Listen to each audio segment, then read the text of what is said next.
Before we get started with today's podcast episode, I just want to take a minute to tell you about a free masterclass for dance teachers I have coming up soon. Training Turnout in Dancers is happening Sunday, May 4th at 10 a.m. Pacific. Turnout is one of the hallmark features of classical ballet and many other forms of dance, and dancers have long strived to achieve the elusive 180 degrees of quote-unquote perfect turnout. Although we know 180 degrees is often unrealistic, many dancers still strive to improve their turnout as much as possible. In this masterclass, you'll learn all about the anatomy of turnout, what the most common causes of limitations in turnout are, and how to address these limitations to help your dancers achieve their maximum turnout safely. I would love to have you join me on Sunday, May 4th. For more information and to save your free spot in the masterclass, go to www.allegro-performance.com/training-turnout. And now, here's today's episode. Hello, and welcome to the Dance Physio Podcast, a podcast designed to explore ideas and foster discussion around dancer health and wellness. We're here to challenge the status quo, bridge the gap between dance science and the studio, and help change the landscape of the dance industry for the better. I'm your host, Erika Mayall, a dancer turned physiotherapist who is deeply passionate about leaving the dance world better than I found it. I'm so glad you're here. Let's get started. Hello, everyone, and welcome back to another episode of the Dance Physio Podcast. I am your host, Erika Mayall. Today's podcast episode is maybe going to be a little tiny bit different than some of what the usual format is for the podcast, in the sense that I don't have as much quote-unquote educational content. It's a little bit more of a discussion that I want to have today. And realistically, this is going to be a one-sided discussion. I'm going to be talking into the abyss, but hopefully this lands with some of you. And this is something that has been coming up in the clinic quite a lot recently, and a discussion that I've been having with a lot of clients. And so I thought it was something that was worth sharing on the podcast. But like I said, it's maybe a slightly different format than what you might be used to if you were a regular listener of the podcast. Before we dive into the actual content, I would be so appreciative if you would take 3 seconds to go on to whatever podcast platform you're listening on, whether that be Apple Podcasts or Spotify or any of the other podcast platforms out there, and just double check if you have rated or reviewed the podcast. And if you have not, if you would take 2 seconds to give us a 5-star review, that would be so meaningful to me. It really helps the podcast get found by other people who may be interested in listening to it. If you are so inclined, I would love it if you would leave a review as well, but even just the ratings really help. So go do that. And now we will dive into today's podcast content. So what I want to talk about today is the idea of rehabilitation being on a continuum.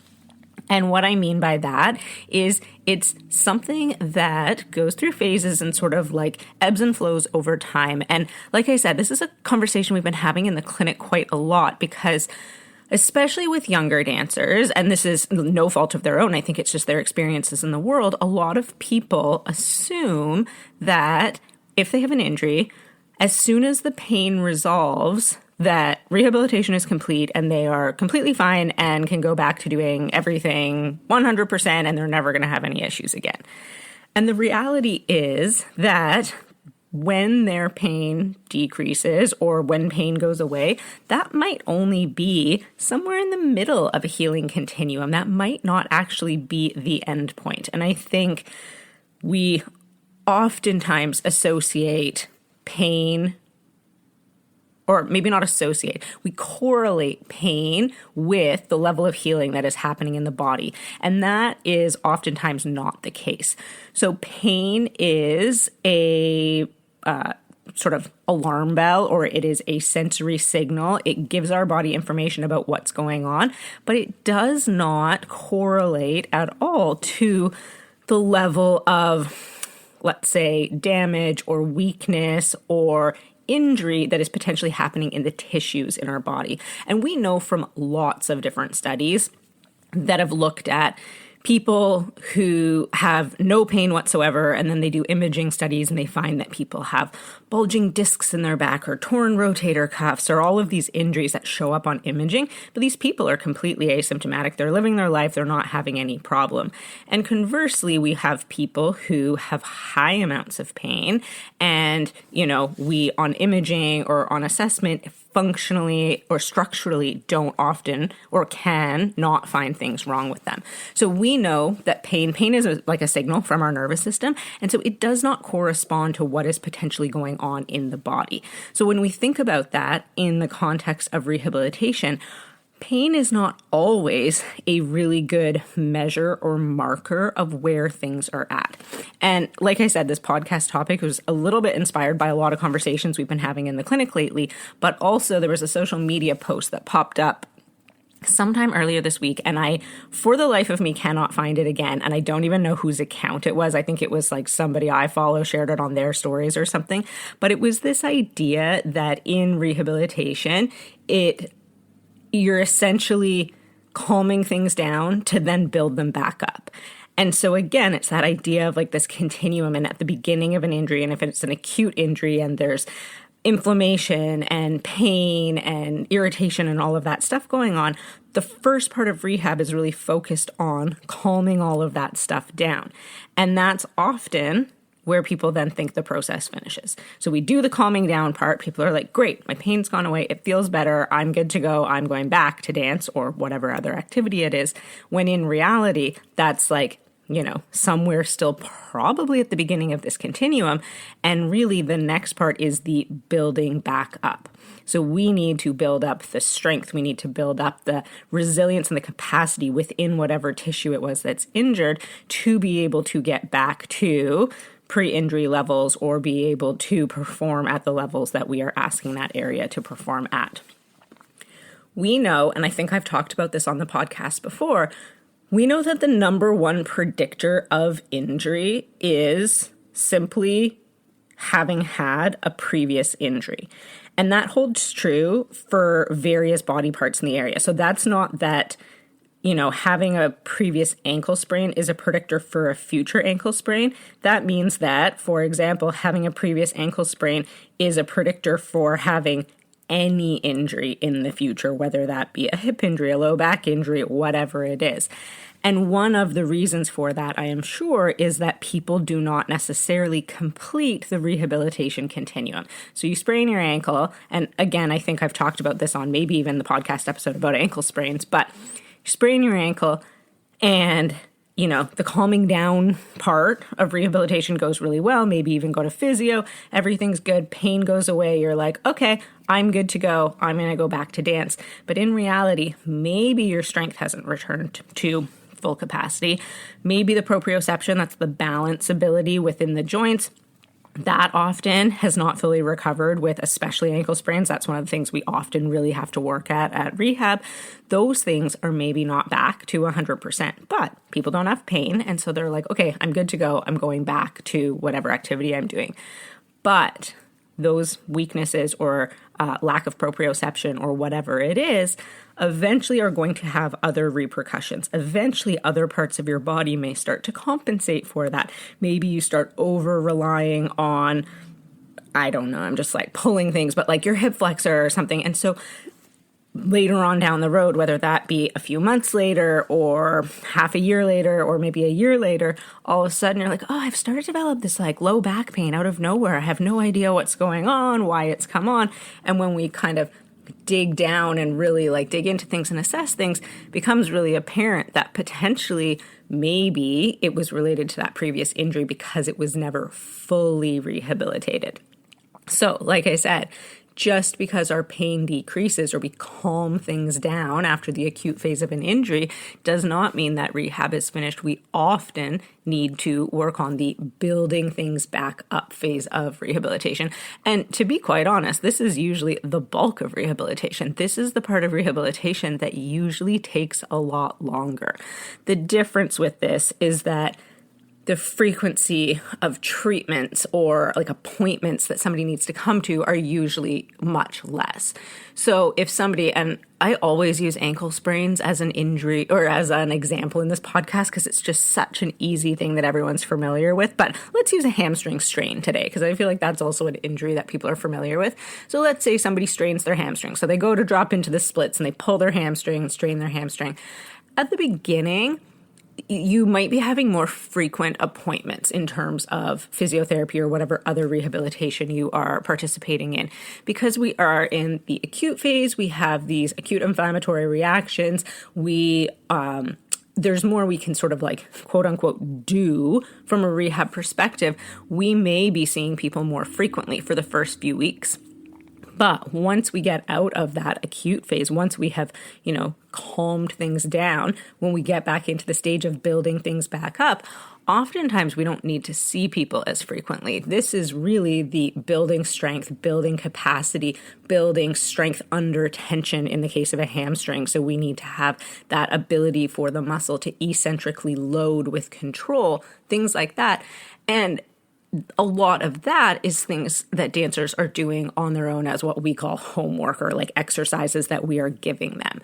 So do they need to be coming into the clinic multiple times a week? Absolutely not. We have very few clients that we would ever see multiple times a week. At most, I often might see somebody once a week in an acute phase, maybe multiple times a week in really like specific situations. But when we get to the subacute phase, oftentimes it's checking in with people much less frequently than that and giving them homework to go away on and work on, and they're working on strength exercises or proprioception exercises or whatever it is, and then coming back and we're reevaluating and we're looking at their progress, and then we're progressing things from there and giving them the next level of exercises or regressing exercises as necessary and really fine-tuning things. But at that point, they don't need to necessarily be coming in super frequently. There are clients we have absolutely who come in more frequently because we want to be supervising their exercises, and there can be specific reasons for that.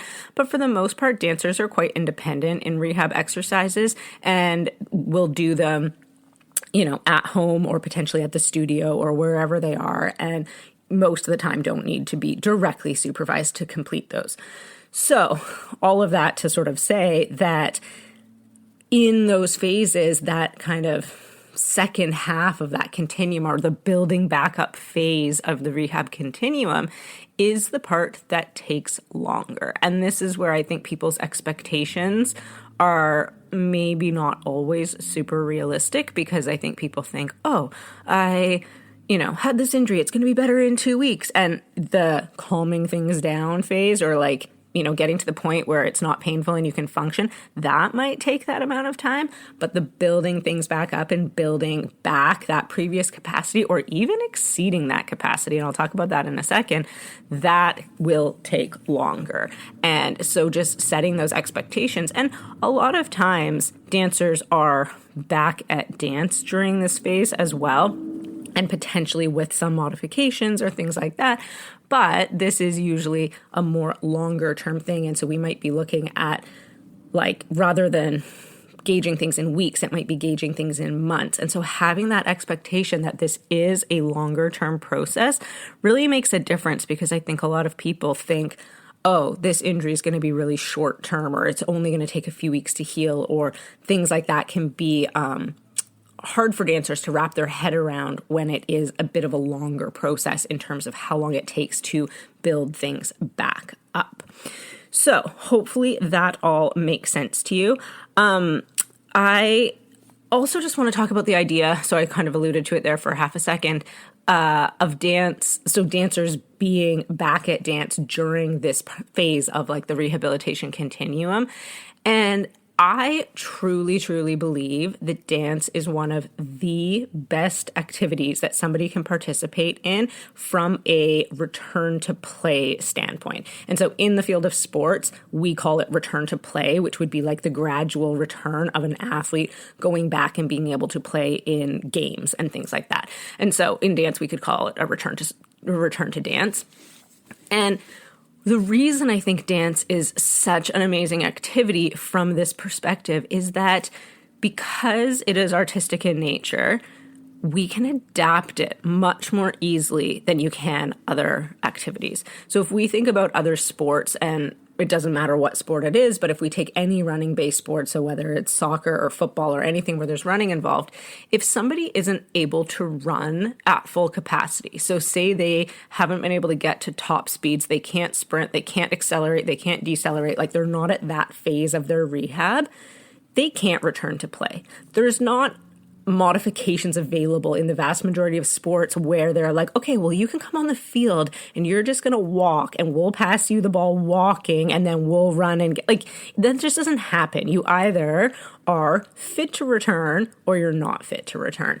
And in sports, the only real variable that they can control is how much somebody is playing. So we can control their playing time. And again, if we just use soccer as an example, we might have somebody who's deemed what they'll call match fit for 15 minutes in a game. And then maybe they can play 30 minutes in a game. And then they can play a half. And then eventually they can play a whole game. But in that return, they need to be able to perform at 100%. So they still have to get to that 100% marker before they can even return to a game for any amount of minutes. Whereas dance, we have the ability to modify so many variables. We can modify, and especially in a class setting, we'll talk about performance in a second because it's a little bit different, but in a training or a class setting, we can modify whether somebody's legs stay on the floor or come off the floor. We can modify whether they're jumping or not. We can modify whether they go onto demi-point or they stay on flat foot. We can modify whether they aren't doing any spinal extension movements. We can modify almost everything in a dance class and give people really, really specific parameters of what it is they can and cannot do to be able to participate in class, which then in turn lends itself to that rehabilitation continuum, because if we know that we're working on building up strength in some part of the body, if we go back to our hamstring example, so we're working on building that eccentric strength, we can specifically give dancers modifications that allow them to participate in most aspects of class, but maybe knowing that certain moves or certain steps require a lot of eccentric strength in a hamstring. They might not be ready for that. Then we're like, okay, so you're going to stay away from XYZ while you keep building up the strength with your rehabilitation program. So they go hand in hand really, really nicely together. Whereas a lot of other sports, it's a lot harder to modify. If we think of more performance-based setting for dance, it is also highly modifiable compared to most other sports out there. And again, this is because it is an art form. It is artistic in nature. And so we can change choreography. And by we, I mean the choreographer or the teacher can change choreography if necessary, and the audience is never going to know the difference. And I think sometimes there's a lot of resistance in the dance world to this, where teachers or choreographers are like, are they going to be able to do like whatever move it is? Are they going to be able to do XYZ move by the competition we have coming up or by the show we have coming up? Can they do it? Can they do it? Can they do it? And sometimes I think the question needs to become, what are we going to modify this move to be? Because yes, maybe they will be ready to do it, but if they're not ready to do it, that doesn't necessarily mean we need to pull them from the piece completely, because again, the audience doesn't know. And yes, I know as a choreographer, you have an idea in your head of what you wanted, but let's be real. It's not the end of the world if we change choreography, and especially when we're talking about kids who are dancing. And so sometimes we need to be able to take that artistic license and say, okay, let's change this, let's modify this so that this dancer can actually participate within whatever their restrictions are. And so when we have these good relationships with choreographers and with teachers, this process works so well, because especially if a dancer is dealing with a healthcare professional who understands dance and so kind of speaks the language and knows the terminology and what the moves are, if you can have these really open conversations with a teacher or with the choreographer and say, hey, they're not going to be able to do whatever the move is that they can't do. But could we modify it to be something like XYZ or whatever you think would fit the artistic vision, but that follows these parameters of them not being able to get their leg above 90 degrees in a la seconde or whatever the restriction is?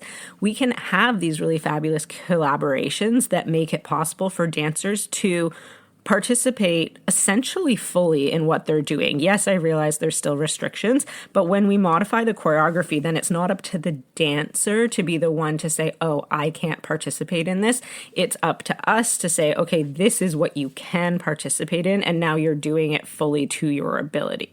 I don't know if that makes sense, but it's like just like a little bit of a shift of mindset in terms of sometimes when we put restrictions on dancers and they feel a bit like they're a bit of an outsider, if, you know, all the choreography is still exactly the same and then they're having to modify, versus if we as the healthcare team and the artistic team can modify the choreography to allow them to participate, then they will feel like they are still fully participating in what is happening.